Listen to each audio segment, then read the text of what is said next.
Hello students, hi, welcome back to my channel learning with Divya. आज हम करेंगे students home science के कुछ इंपॉर्टेंट क्वेश्चन आंसर्स को। ठीक है, इससे पहले मैंने आपको कई सारे टॉपिक्स पढ़ा दिए हैं, जैसे हमने खाद्य संरक्षण की बात करी, खाद्य परिरक्षण जिसे आप बोलते हैं, फूड प्रिजर्वेशन की बात करी। मैंने आपको न्यूट्रिटिव क्वालिटी कैसे बढ़ा सकते हैं फूड की, कौन कौन से मेथड्स का यूज करके, लाइक जर्मिनेशन, फर्मेंटेशन, है ना, इसकी बात हम कर चुके हैं। तो पहले हम इससे रिलेटेड कुछ क्वेश्चन आंसर सॉल्व कर लेते हैं, फिर मैं नेक्स्ट टॉपिक आपको पढ़ाऊंगी। ठीक है, तो आज का जो क्लास है ये मुख्य सेविका, TGT, PGT, home science, LT, DSSB, कोई भी होम साइंस की तैयारी कीजिए, टॉपिक्स तो लगभग सेम ही रहते हैं, तो ये आपको सब में हेल्प करने वाला है। ठीक है, आज का जो टॉपिक है वो आपको सभी प्रकार के एग्जाम्स में हेल्प करेगा। तो चलिए फिर स्टार्ट कर लेते हैं। आप लोग लाइव चैट में मेरे साथ कनेक्ट कर लीजिए, वहां पर ज्वाइन कर लीजिए, क्लास को लाइक जरूर कर दिया करिए। Thank you so much guys. Let's start the topic. Now the first question is, आपके सामने है पहला क्वेश्चन आपकी स्क्रीन पर। बताइए, नमक, चीनी, तेल और मसाले का उपयोग किसके लिए किया जाता है? आंसर करेंगे आप सब बहुत तेजी के साथ लाइव चैट में मेरे साथ। ओके, नमक, चीनी, तेल और मसाले का उपयोग किसके लिए किया जाता है? बच्चों के कहने पर मैंने पीडीएफ बना लिया है। बच्चे कह रहे थे मैम पीडीएफ से क्वेश्चन आंसर्स कराया करो, ठीक रहता है। मैंने कहा चलो ओके, पीडीएफ से करा देती हूँ। स्वाद बढ़ाने के लिए, भोजन को अधिक समय तक संरक्षित रखने के लिए, दोनों के लिए, किसी के लिए भी नहीं। आंसर करेंगे भाई, नमक, चीनी, तेल और मसाले का उपयोग हम किसके लिए करते हैं? तो ऑप्शन नंबर हो जाएगा 3, दोनों के लिए। स्वाद बढ़ाने के लिए भी करते हैं आप, और एज अ प्रिजर्वेटिव भी इसका यूज करते हैं। नमक का यूज हम अचार में करते हैं, चीनी का यूज हम जैम है, जेली है, या आपके क्या बोलते हैं इसको, मुरब्बा वगैरह है, उसको बनाने में करते हैं। तेल का यूज अचार में करते हैं, जितना तेल होगा उतना लंबे समय तक अचार आपका टिका रहेगा। मसाले भी डालते हैं हम, है ना, तो इनका उपयोग हम स्वाद बढ़ाने के लिए, भोजन को अधिक समय तक संरक्षित रखने के लिए, दोनों के लिए करते हैं। नेक्स्ट देखते हैं क्वेश्चन नंबर सेकंड। निम्नलिखित में से सबसे आम खाद्य संरक्षण की विधि कौन सी है? देखिए, सबसे आम आपको बतानी है, सबसे नॉर्मल फूड प्रिजर्वेशन की टेक्निक कौन सी है? जमना मतलब आपने जमा दिया, किण्वन मतलब फर्मेंटेशन कर दिया। देखो, किण्वन को हिंदी में खमीरीकरण भी बोलते हैं, जबकि अंग्रेजी में सिर्फ फर्मेंटेशन बोलते हैं। ठीक है, तो फर्मेंटेशन के हिंदी में 2 नाम है, खमीरीकरण और किण्वन। और भी कुछ हो सकते हैं भाई, मुझे पता नहीं है, मुझे ये 2 ही पता है। तो किण्वन को ही खमीरीकरण बोलते हैं। ठीक है, गरम कर सकते हैं, सूखा जमा सकते हैं। आंसर करिए।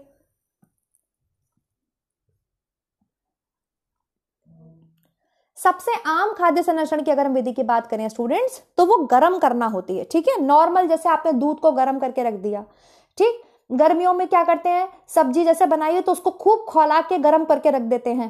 तो ये जो मतलब तरीका है, ये सबसे आम है, सबसे नॉर्मल है। ठीक है, जबकि फर्मेंटेशन वगैरह में काफी टाइम टेकिंग भी है और अलग अलग प्रोसेस हो जाता है उनका। लेकिन देखिए, सबसे जो आम तरीका है वो है गरम करना, अर्थात तापन भी बोल सकते हैं आप इसे, तापन। ठीक है, नेक्स्ट देखते हैं स्टूडेंट्स क्वेश्चन नंबर 3। खाद्य पदार्थों से नमी का हटाना ही डैश है। मतलब आपको यहां उस प्रोसेस का नाम मुझे बताना है जिसमें से आप खाद्य पदार्थ में से नमी को बिल्कुल हटा देते हैं। क्लियर, समझ में आ गया? बिल्कुल नमी नहीं होती है खाद्य पदार्थों में, जो नमी पाई जाती है उसको सुखा करके एकदम उसमें से खत्म कर देना, किस प्रोसेस को कहते हैं? और इससे हम फूड को लंबे समय के लिए संरक्षित करके रख सकते हैं।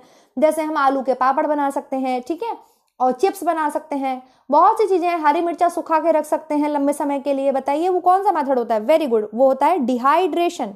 डिहाइड्रेशन को हम हिंदी में बोलते हैं निर्जलीकरण, मतलब जल को बिल्कुल निकाल देना, निर्जल कर देना। ओके, निर्जलीकरण का तरीका है जिसमें से खाद्य पदार्थों से आप नमी को बिल्कुल हटा देते हैं। नेक्स्ट क्वेश्चन देखेंगे, क्वेश्चन नंबर 4।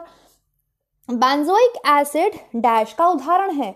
बेंजोइक एसिड क्या है? बताइए, एक एंटीऑक्सीडेंट है, या नमक है बेंजोइक एसिड, या किलाटई एजेंट है बेंजोइक एसिड, या परिरक्षक है? परिरक्षक मतलब प्रिजर्वेटिव है, संरक्षित करने का एक रसायन है। क्या है बेंजोइक एसिड? जल्दी बताइए।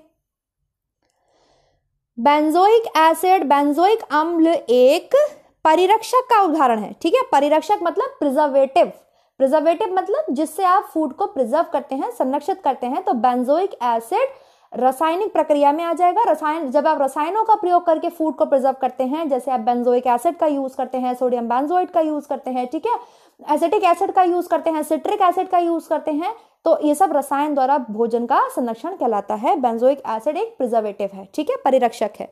नेक्स्ट देखेंगे क्वेश्चन नंबर 5।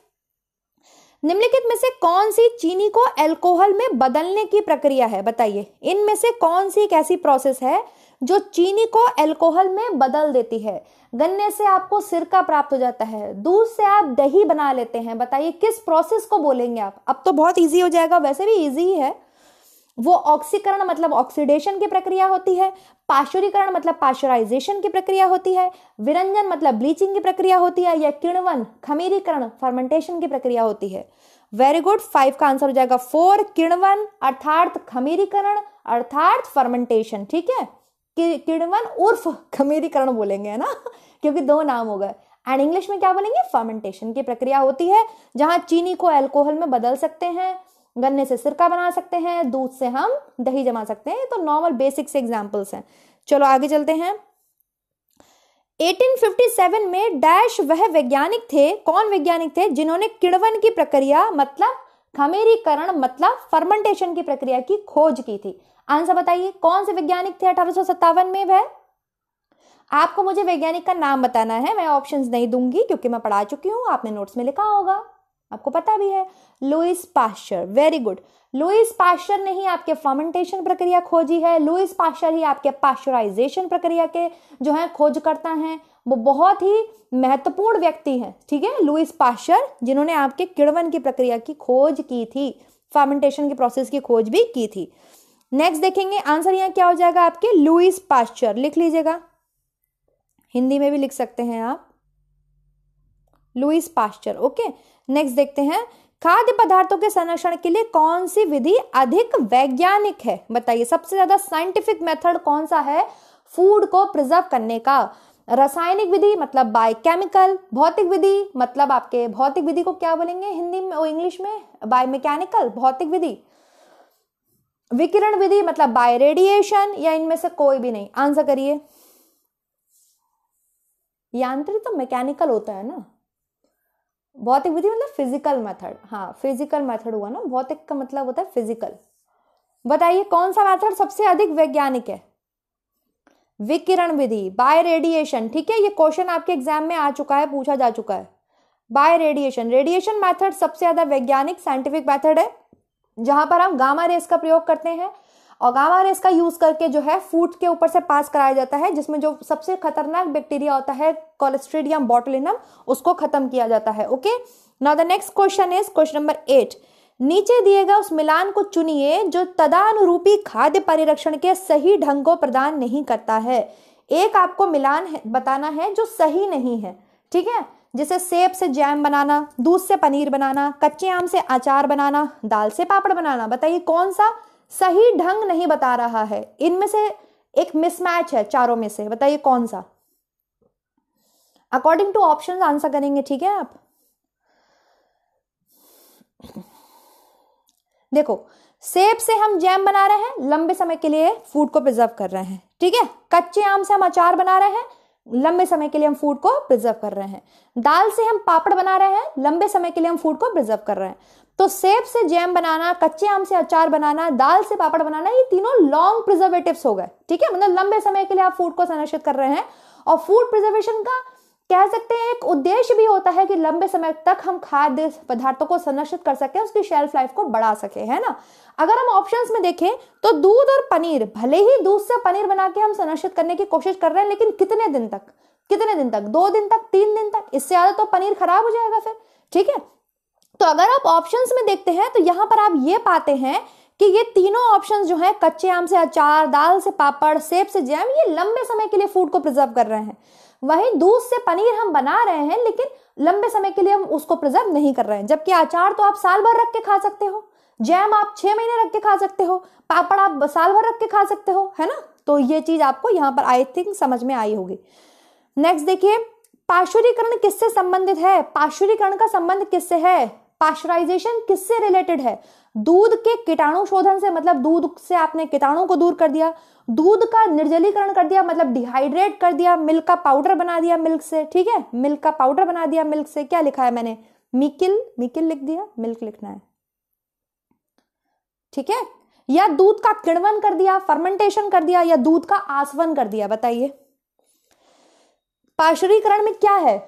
दूध का कीटाणु शोधन, ठीक है, दूध का कीटाणु शोधन। दूध में से आपने जो बैक्टीरिया थे उनको आपने खत्म कर दिया, जिससे कि क्या हो गया, दूध आपके उसकी शेल्फ लाइफ बढ़ गई है ना। अब जो दूध आता है, पैकेट दूध जो होता है वो पाश्चराइज मिल्क होता है, उसमें जो बैक्टीरियाज होते हैं जो दूध को खराब कर सकते हैं, कॉक्सिला बर्नेटाई, जिससे क्यू फीवर कॉज होता है। कॉक्सिला बर्नेटाई पाया जाता है आपके दूध में जो कि क्यू फीवर कॉज करता है। क्यू क्यू फॉर क्वीन वाला, ठीक है, क्यू फीवर कॉज करता है, इसको बोलते हैं, मैंने पढ़ाया भी है। कॉक्सिला बर्नेटाई, माइकोबैक्टीरियम ट्यूबरक्लोसिस, उन्हें खत्म कर देते हैं 72 डिग्री सेल्सियस पे जाके वो खत्म होते हैं, ठीक है। कॉक्सिला बर्नेटाई तो थोड़ा और ऊपर का भी टेम्परेचर मांगता है। तो ऐसे करके हम दूध का कीटाणु शोधन कर देते हैं, दूध में से कीटाणु खत्म कर देते हैं, ठीक है। चलिए, आसवन नहीं करते, आसवन विधि दूध के लिए यूज नहीं करते। और पाश्चुरीकरण का संबंध किससे है? तो दूध से। ये बात ध्यान रखिएगा, ये क्वेश्चन आपसे पूछता है। नेक्स्ट देखिए, फ्लैश मेथड बताइए कौन सा है? HTST है, LTLT है, LTHT है, STHT है, जल्दी बताइए फ्लैश मेथड कौन सा है? सब पढ़ाया है मैंने अभी आपको। मेरा एक भी क्वेश्चन ऐसा नहीं होगा जो मैंने आपको नहीं पढ़ाया होगा, नहीं समझाया होगा। फ्लैश मेथड किसे बोलते हैं हम? HTST को बोलते हैं, high temperature short time. Temperature कैसा हाई, टाइम कैसा शॉर्ट। HTST को हम फ्लैश मेथड के नाम से भी जानते हैं, हिंदी में लिख लेना, ऐसे फ्लैश लिखा जाएगा, ठीक है। चलो आगे बढ़ते हैं। क्वेश्चन नंबर 11, बैच मेथड किसे बोलते हैं आप? HTST, LTLT, LTHT, STHT। Batch method LTLT को low temperature long time, temperature कैसा लो, टाइम कैसा लॉन्ग, ठीक है, उसको बैच मेथड और होल्डिंग प्रोसेस होल्डर मेथड के नाम से भी जाना जाता है, होल्डर विधि के नाम से भी जानते हैं। ये LTHT और STHT कुछ भी नहीं होता है, ठीक है। ये जो दोनों ऑप्शंस मैंने लिखे हुए हैं ये कुछ भी नहीं है, यही दोनों मेथड होते हैं पाश्चराइजेशन के। आगे देखिए, फुल फॉर्म बताइए HTST की, HTST की फुल फॉर्म बताइए।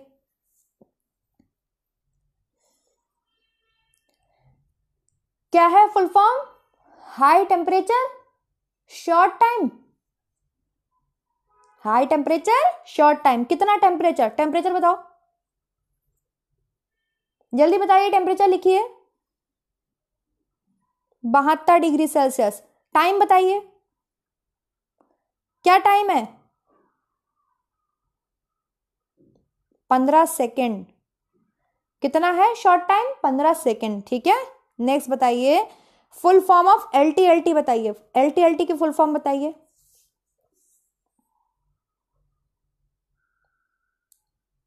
Low temperature long time. Low temperature कितना? 62 डिग्री सेल्सियस। टाइम कितना? 30 मिनट्स, ठीक है। लॉन्ग टाइम के लिए रखना है, कितने मिनट के लिए? 30 मिनट्स, आधे घंटे के लिए। 62 डिग्री सेल्सियस को फ़ारेनहाइट में कन्वर्ट करो।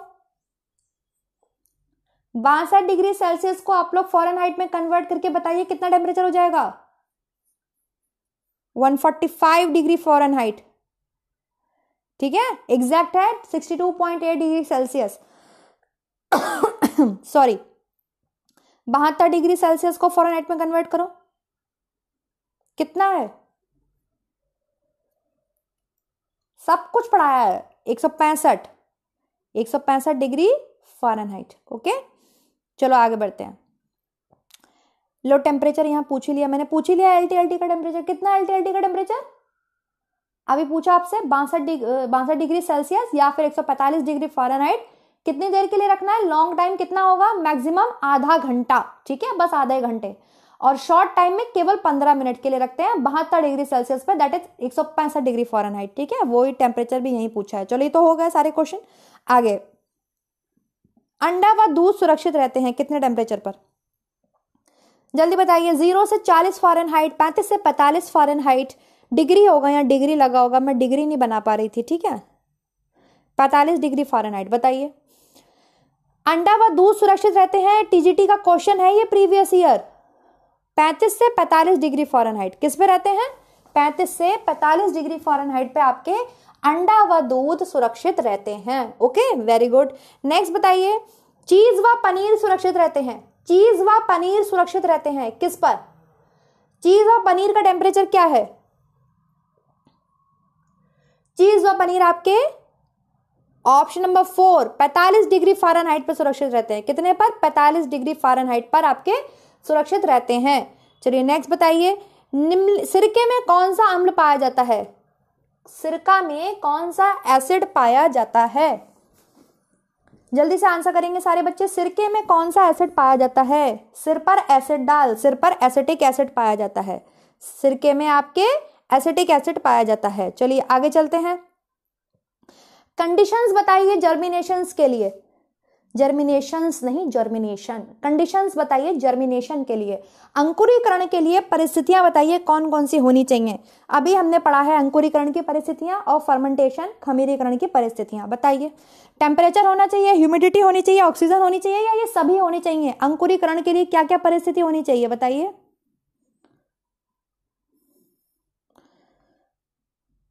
सब होना चाहिए, ठीक है। ऑक्सीजन की भी होनी चाहिए, ह्यूमिडिटी होनी चाहिए, टेम्परेचर भी होना चाहिए। कितना टेम्परेचर होना चाहिए बताइए।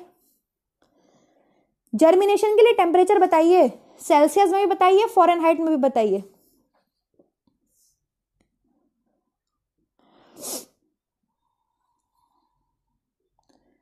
पच्चीस से 35 डिग्री सेल्सियस बताया था ना मैंने आपको। अंकुरीकरण के लिए तापमान 66 से 85, या फिर आप पढ़ेंगे 77 से 85 डिग्री फ़ारेनहाइट, ठीक है। पढ़ाया था ना आपको मैंने ये चीज। चलिए नेक्स्ट बताइए, कंडीशंस बताइए फर्मेंटेशन के लिए, खमीरीकरण के लिए कौन कौन सी जो है आपकी कंडीशंस होनी चाहिए, परिस्थितियां होनी चाहिए। टेम्परेचर होना चाहिए, ह्यूमिडिटी होनी चाहिए, ऑक्सीजन होनी चाहिए, या बोथ ए एंड बी? जल्दी बताइए। फर्मेंटेशन की अगर हम बात करें, खमीरीकरण की क्रिया को अगर प्रभावित करने वाले कारकों की भी बात करें ना, तो भी यही है। और अगर आपसे मैं पूछूं खमीरीकरण के लिए कौन कौन सी परिस्थितियां होनी चाहिए, तो भी यही है। दोनों चीजें यही हैं, ठीक है। तो टेम्परेचर होना चाहिए, बिल्कुल होना चाहिए। 28 से 35 डिग्री सेल्सियस मैंने बताया था आपको, 28 से 35 डिग्री सेल्सियस के बीच में टेम्परेचर होना चाहिए, ठीक है। ह्यूमिडिटी भी होनी चाहिए, थोड़ी बहुत नमी की भी आवश्यकता होती है। आपके खमीरीकरण की प्रक्रिया के लिए कुछ नमी की भी आवश्यकता होती है, लेकिन ऑक्सीजन नहीं होता। आपको बताया था वायु रहित परिस्थिति होनी चाहिए। कैसी होनी चाहिए? वायु रहित, एनारोबिक कंडीशन होनी चाहिए, ठीक है। वायु रहित परिस्थिति होनी चाहिए फर्मेंटेशन की प्रोसेस के लिए, जहां पर जो उसमें माइक्रो ऑर्गेनिज्म है, जो एंजाइम्स हैं, वो क्या करते हैं, जो आपके ऑर्गेनिक कंपाउंड होते हैं उनका डिकम्पोजन कर देते हैं, उनको अपघटित करके सरलतम रूप में परिवर्तित कर देते हैं, ठीक है। एक और कंडीशन होनी चाहिए, क्या होना चाहिए? पीएच होना चाहिए, potential of hydrogen, full form होती है पीएच की। कितना पीएच होना चाहिए? उपयुक्त पीएच की बात भी हमने करी थी, 4 से 6 जो है वो पीएच उपयुक्त होता है खमीरीकरण के लिए। तो अगर आपसे पूछे खमीरीकरण को क्रिया को प्रभावित करने वाले कारक क्या हैं, तो भी यही है। Factor affecting the process of fermentation, तब भी यही है। टेम्परेचर अफेक्ट करेगा, पीएच अफेक्ट करेगा, ठीक है। आर्द्रता व नमी अफेक्ट करेगी, बिल्कुल करेगी। समझ में आ रहा है ना। और अगर मैं आपसे पूछूं कि जर्मिनेशन के लिए भी, तो भी फैक्टर्स भी वही हो सकते हैं और कंडीशंस भी वही हो सकती हैं, ठीक है। समझ में आ गया? आगे बढ़े। चलिए नेक्स्ट देखिए, बासी भोजन में पाया जाने वाला बैक्टीरिया बताइए कौन सा होता है। कौन सा बैक्टीरिया है जो बासी भोजन में पाया जाता है? आपके बासा खाना नहीं होता है, कहते हैं भैया खाना बासा हो गया मत खाओ, तो बासी भोजन में पाया जाने वाला बैक्टीरिया बताइए। Clostridium botulinum, Clostridium tetani, Clostridium welchii, Clostridium perfringens बताइए। परफ्रिंजेंस कौन सा बैक्टीरिया होता है बासी भोजन में? आंसर करेंगे सारे बच्चे तेजी के साथ।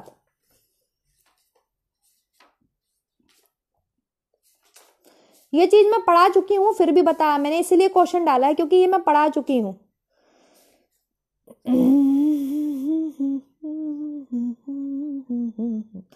क्लॉस्ट्रीडियम वल्काई, ठीक है। क्लॉस्ट्रीडियम वल्काई आपके जो है बासी भोजन में पाया जाने वाला बैक्टीरिया है, ठीक है। बासी भोजन में ये जीवाणु अधिक संख्या में पाए जाते हैं और ये अल्फा और थीटा नामक विष उत्पन्न करते हैं। मोस्ट इंपॉर्टेंट चीज मैंने आपको इसके बारे में बताई थी, ये अल्फा और थीटा नामक विष उत्पन्न करते हैं। क्लॉस्ट्रीडियम वल्काई, ठीक है। क्लॉस्ट्रीडियम वल्काई ये बासी भोजन में पाया जाने वाला जीवाणु है, ठीक। 30 से 50 डिग्री सेल्सियस पर ये जीवाणु वृद्धि करता है बहुत तेजी से, ठीक। और ये भोजन में आपके किसी ना किसी तरह से पहुंच ही जाता है, मिट्टी, धूल, हवा, पानी से पहुंच जाता है। आगे बताइए, डिब्बाबंद खाद्य पदार्थ में पाए जाने वाले बैक्टीरिया का नाम बताइए। Clostridium botulinum, Clostridium tetani, Clostridium welchii या क्लॉस्ट्रिडियम परफ्रिंजेंस? जल्दी बताइए। डिब्बाबंद खाद्य पदार्थ में कौन सा बैक्टीरिया पाया जाता है और ये बहुत खतरनाक जो है रोग पैदा करता है? Clostridium botulinum. ठीक है, क्लॉस्ट्रिडियम बोटुलिनम आपके डिब्बाबंद भोज्य पदार्थों में पाया जाता है। नेक्स्ट बताइए, हमें भोजन को संरक्षित करने की आवश्यकता है, हमें फूड को प्रिजर्व करने की आवश्यकता है। क्यों? क्योंकि ये भोजन मौसम के अनुसार हमें उपलब्ध होते हैं, इससे भोजन में उसका स्वाद कायम रहता है। भोजन को ताजा रखने के लिए या उपरोक्त सभी? आंसर करिए। हम भोजन को क्यों प्रिजर्व करते हैं? भोजन हमें मौसम के अनुसार उपलब्ध होते हैं। तो मान लीजिए इस समय जाड़े में खूब मटर आती है, ठीक है, लेकिन गर्मियों में मटर नहीं आती, तो हम क्या करते हैं, मटर को फ्रीज कर लेते हैं। करते हैं कि नहीं करते हैं? आपको जो पैकेट मटर मिलती है, अगर आप गर्मियों में लेने जाओ तो आप ठंडी ठंडी फ्रीज मटर लाते हो, क्योंकि गर्मियों में नहीं मिलती है मटर। तो आप भी कर सकते हो, आप अपने घर में खूब सारी मटर छील के अपने फ्रीजर में प्रिजर्व कर सकते हो, है ना, लॉन्ग टाइम के लिए आप प्रिजर्व कर सकते हो। भोजन का स्वाद भी कायम रहता है। अब हमने अचार बना लिया, तो अचार ऐसा थोड़ी कि आज हमारा टेस्टी है, साल भर बाद उसका टेस्ट खराब हो जाएगा। जितना हम बढ़िया से अचार बनाएंगे हाइजीन के साथ, प्लस जितना हम उसमें सॉल्ट और तेल का यूज करेंगे, सॉल्ट मतलब बहुत ज्यादा सॉल्ट नहीं, लेकिन जो क्वांटिटी है मसालों की अगर हम जितनी चाहिए उतनी रखेंगे, अच्छे से तेल वगैरह डालेंगे, तो स्वाद बराबर बना रहेगा। भोजन को ताजा रखने के लिए भी कभी कभी जो है फूड को प्रिजर्व करते हैं, क्योंकि फूड प्रिजर्वेशन के तो बहुत सारी टेक्निक्स है ना, और उपरोक्त सभी इसका आंसर हो जाएगा। चलिए आगे देखते हैं। अचार बनाना खाद्य पदार्थों को संरक्षित करने की एक प्रक्रिया है। किससे? केवल सिरका डालते हैं अचार में, सिरका नमक डालते हैं, सिरका वनस्पति तेल डालते हैं, या उपरोक्त सभी? बताइए। अचार बनाना, अचार हम बिल्कुल बनाते हैं, खाद्य पदार्थों को संरक्षित करने के लिए हम अचार बना सकते हैं। देखो अब जैसे गाजर का है, अचार बना सकते हैं। और एक चीज इसमें यहाँ पे एक पॉइंट और भी आएगा, एक पॉइंट और भी आ जाएगा, भोजन को संरक्षित करने की आवश्यकता होती है। देखो जो मैं बतानी चाहती हूँ आपको, जैसे आप 1 किलो गाजर हैं, आप उन्हें ऐसे रखो तो वो ज्यादा आपकी फ्रिज में जगह घेरेंगे, लेकिन वहीं आप 1 किलो गाजर काट के अचार डाल दो, थोड़े दिन बाद वो एक डिब्बे में बंद हो जाएंगे कि नहीं हो जाएंगे? अरे एक छोटा सा डिब्बा, आधा किलो 1 किलो के डिब्बे में वो बंद हो जाएंगे। तो मतलब इसका एक पॉइंट था, एग्जैक्ट मेरे दिमाग में नहीं आ रहा है, बस मैं समझाना चाहती हूँ कि मतलब इससे जगह भी कम घिरती है अगर हम फूड को प्रिजर्व कर लेते हैं। अब आलू पड़े हैं हमारे घर में, मान लो बहुत आलू पड़ा है, आलू की खेती होती है हमारे घर में, और बहुत आलू पड़ा है, वो सड़ने लग रहा है, तो हम क्या करें? हम पापड़ बना सकते हैं, हम चिप्स बना सकते हैं। तो एक आप समझ रहे हो ना, वॉल्यूम भी तो कम हो रहा है। मतलब वॉल्यूम कम होने से मतलब कि वहां पे जो स्थान घेर रहे थे आलू, हमारे बेड के नीचे पड़े थे, जनरली लोग अपने घरों में डाल देते हैं कि ठंडा होता रहे, आलू हमारा खराब ना हो, ज्यादा खेती हो रही, तो हम उसको अलग अलग तरीके से प्रिजर्व कर सकते हैं। मतलब हमें एक कैसे बताऊं, मतलब एक तरीके से हम कह सकते हैं वो स्थान हमारा कम घेरते हैं। अब 1 किलो गाजर आपके फ्रिज में ज्यादा स्थान घेरेंगी कि 1 किलो गाजर का अचार आपके ज्यादा स्थान घेरेगा? आप खुद बताओ। इसका एक पॉइंट ये भी था, मैं इसमें नोट करना भूल गई, मैं इस तरीके से बताना चाह रही हूँ आपको कि ऐसे भी पूछ सकते हैं, तो ध्यान रखिएगा, ठीक है। नेक्स्ट देखिए, अचार बनाने के लिए भाई हम सिरका और नमक दोनों का प्रयोग करते हैं ना, केवल सिरका, ऐसा थोड़ी कि अचार केवल और केवल सिरके से ही बनेगा।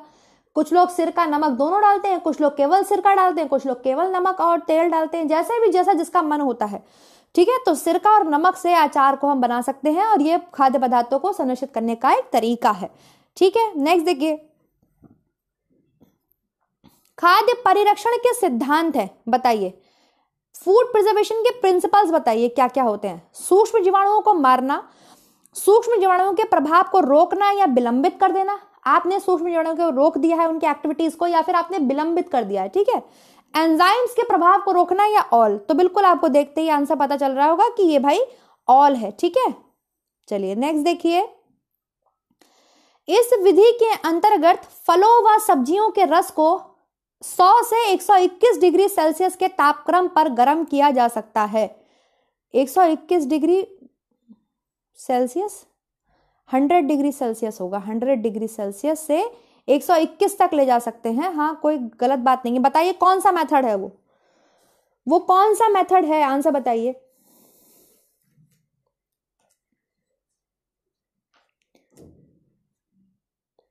एग्जैक्ट इसका जो मेथड जो है आपके, एक तो ये आपके प्रिजर्वेशन बाय हीटिंग मेथड है, मतलब गर्म विधि से आप संरक्षित कर रहे हैं। ये स्टेरिलाइजेशन है स्टूडेंट्स, विसंक्रमण करना, है ना, विसंक्रमण बोलते हैं, विसंक्रमित कर देना।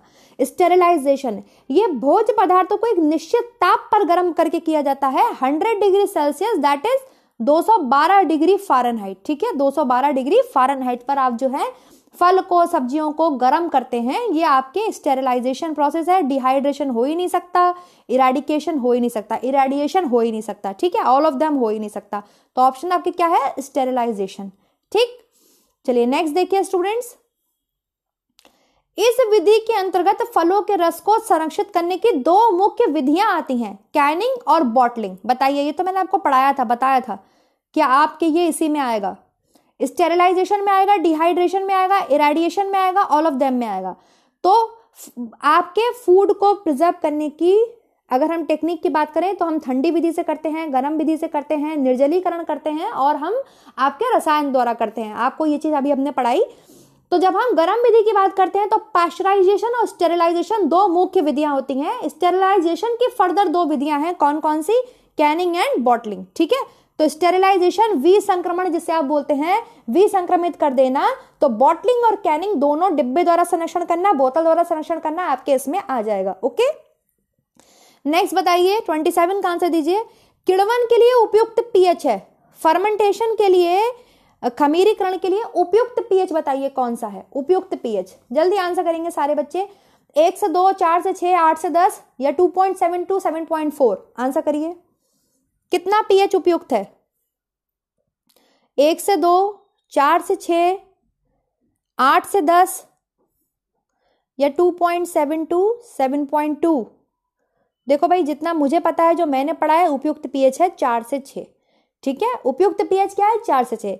हालांकि फर्मेंटेशन आपके 2.7 से लेकर के 8 तक हो सकता है, फर्मेंटेशन खमीरीकरण की प्रक्रिया हो सकती है।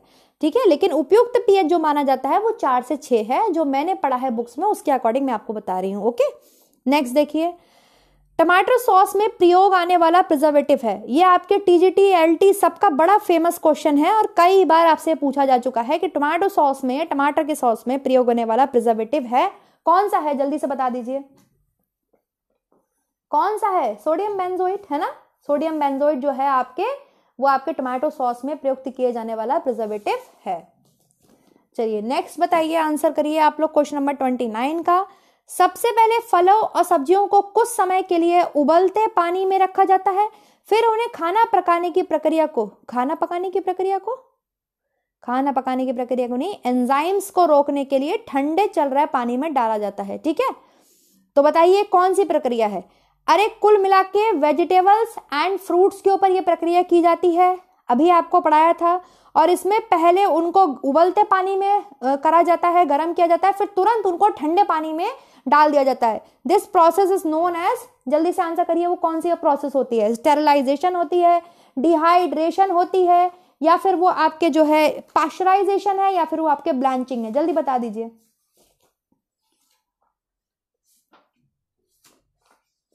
ब्लैंचिंग, कौन सी मेथड है वो आपका, ब्लैंचिंग मेथड है।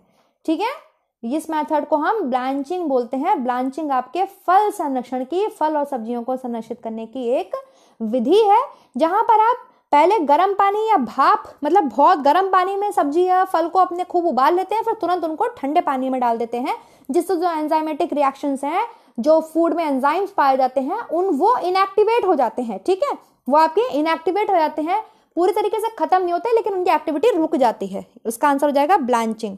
हिंदी में भी इसे ब्लैंचिंग ही लिखते हैं, आप लोग को मिल जाएगा दिखा हुआ, ऐसे ब्लैंचिंग ही लिखते हैं।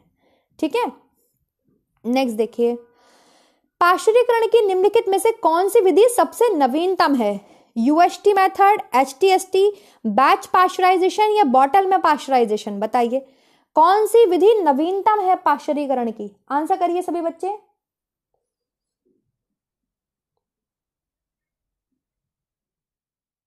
देखो UHT method, ultra high temperature. ठीक है, यूएचटी मैंने बोला था ना, क्वेश्चन आंसर्स कराऊंगी तब इसको बता दूंगी मैं।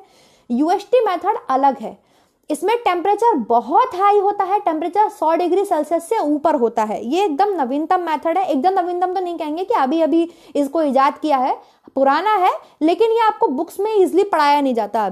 अभी आपको एचटीएसटी और एलटीएलटी ही पढ़ाए जाते हैं, उसमें 100 डिग्री सेल्सियस से कम टेम्परेचर होता है। लेकिन यहाँ पे टेम्परेचर 100 डिग्री सेल्सियस से ऊपर जाता है, बहुत ऊपर जाता है, और केवल 2 या 3 सेकंड के लिए दूध को रखा जाता है। जो आप टेट्रा पैक वाला दूध नहीं पीते हो जिसमें टेट्रा पैकिंग होती है ऐसे, वो जो दूध होता है उसके अंदर वो अल्ट्रा हाई टेम्परेचर के थ्रू उसमें डाला जाता है, मतलब उस मेथड के थ्रू किया जाता है। तो थोड़ा सा यहाँ पे डिस्क्रिप्शन देखेंगे। दूध के यूएसटी मेथड में दूध को 1 से 4 सेकंड के लिए 135 डिग्री सेल्सियस से 140 डिग्री सेल्सियस से अधिक तापमान पर एक सतत प्रक्रिया में गर्म किया जाता है, फिर तेजी से ठंडा किया जाता है और दूध को जीवाणुहीन कंटेनर में पैक कर देना होता है। ठीक है, तो टेम्परेचर देख रहे हैं आप इसका कितना ऊपर है, 100 degree Celsius, that is 212 degree Fahrenheit से ऊपर है। ठीक है, 100 डिग्री सेल्सियस को अगर फ़ारेनहाइट में कन्वर्ट करते हैं तो 212 डिग्री फ़ारेनहाइट होता है। और जबकि हमने पढ़ा है कि पाश्चराइजेशन की जो 2 विधियां हैं, HTST और LTLT, high temperature short time, low temperature long time, उसमें टेम्परेचर 100 डिग्री सेल्सियस से कम होता है। ठीक है, HTST में 72 है तो 62 है LTLT में। ठीक है, उसमें 165 डिग्री है, उसमें 145 डिग्री फ़ारेनहाइट है। लेकिन यहां देखिए टेम्परेचर 135 डिग्री सेल्सियस से 140 डिग्री सेल्सियस जाता है। UHT से बोलते हैं अल्ट्रा हाई टेम्परेचर, इसकी फुल फॉर्म होती है अल्ट्रा हाई टेम्परेचर। ठीक, और कितनी देर के लिए इसमें दूध को रख रहे हैं, केवल 1 से 4 सेकंड, 1 से 4 सेकंड, समझ रहे हैं ना आप। और वहां पे HTST में हम 15 सेकंड रख रहे थे, जबकि LTLT में हम आधे घंटे के लिए होल्ड करके रख रहे थे दूध को। तो ये बहुत ही ज्यादा नवीनतम और बहुत ज्यादा टेक्निकल प्रोसेस है। आगे बढ़े, अब आप मुझे आंसर करेंगे इस क्वेश्चन का। कुछ क्वेश्चंस मैंने अपने मन से ऐड भी करे हैं इसमें। चलिए बताइए, हैं सारे क्वेश्चन आपके होम साइंस के ही। पहले इस वाले का आंसर करेंगे आप, भोजन योजना क्यों जरूरी है। आई होप आपको दिख रहा होगा, अच्छे से क्लियर हो रहा होगा। बताइए, why is meal planning essential. भोजन की योजना करना, मील का प्लान करना क्यों जरूरी है।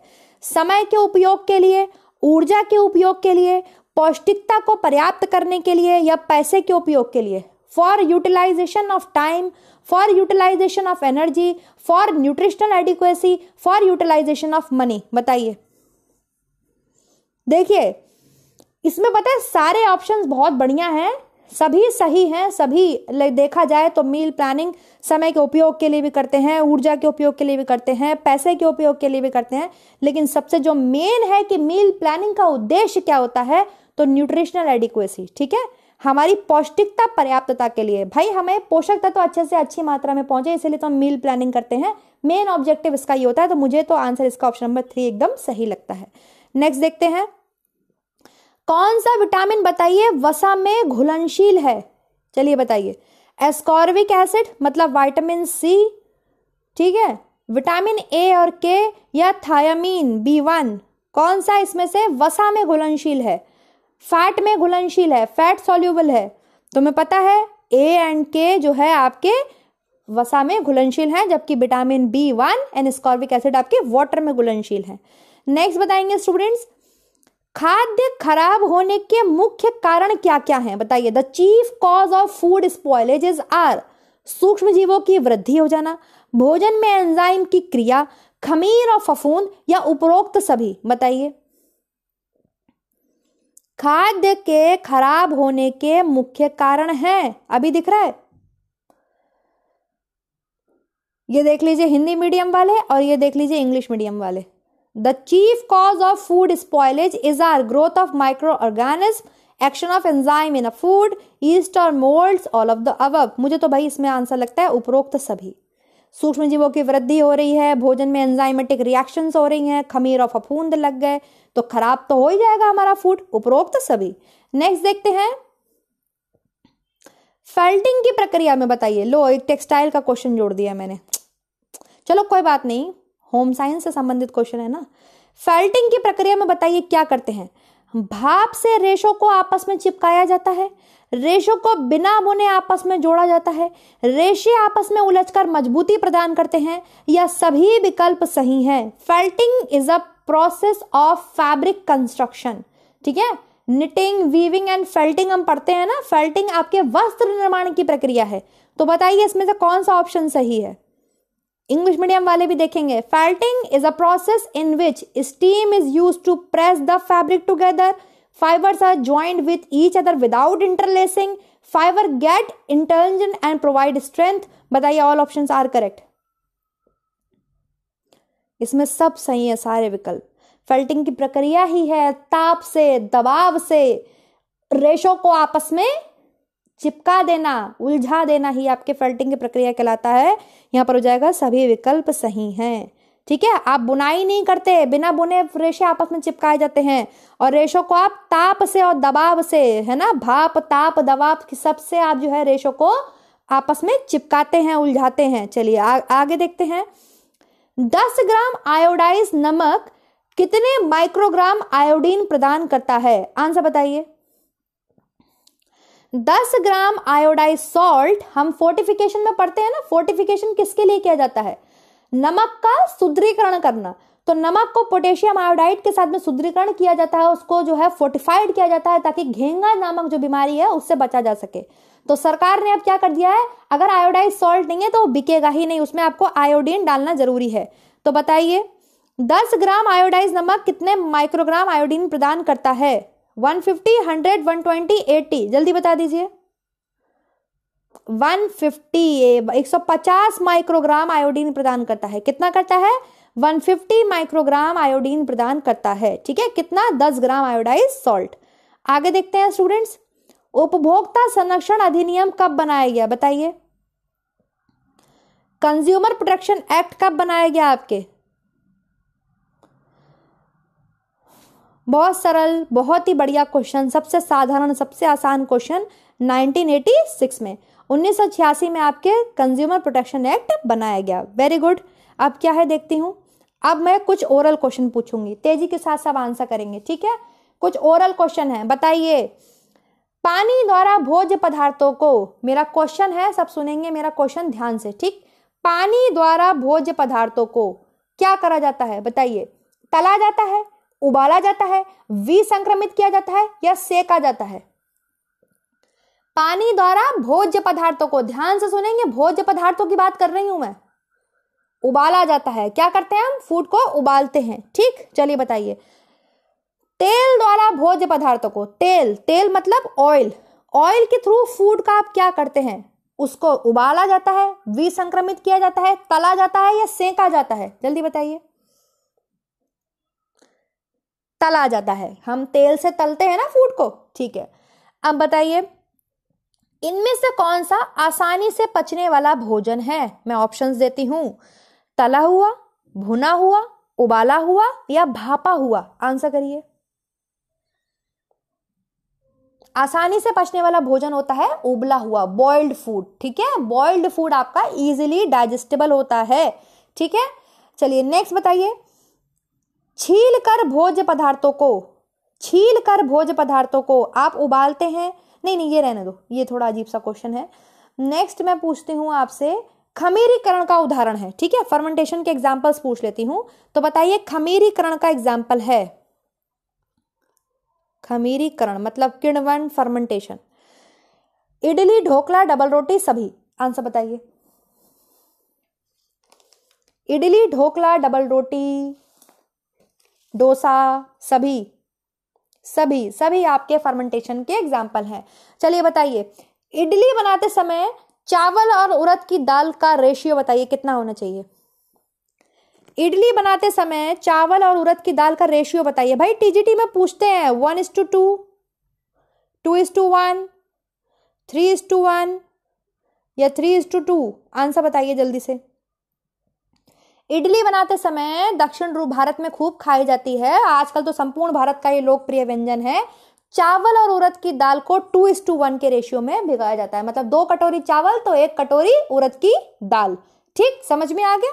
चलिए अब बताइए, डोसे, ये तो हो गया इडली का, क्या पता इस बार डोसा पूछ ले, तो जरा डोसे का बता दीजिए अनुपात कितना होना चाहिए? खमीरीकरण से बनने वाला भोज्य पदार्थ है ये भी, इसमें चावल और दाल का अनुपात बता दीजिए कितना होना चाहिए? डोसा बनाने के लिए चावल और उड़द की दाल, सफेद वाली जो उड़द की दाल होती है, वो कितने अनुपात में होनी चाहिए बताइए?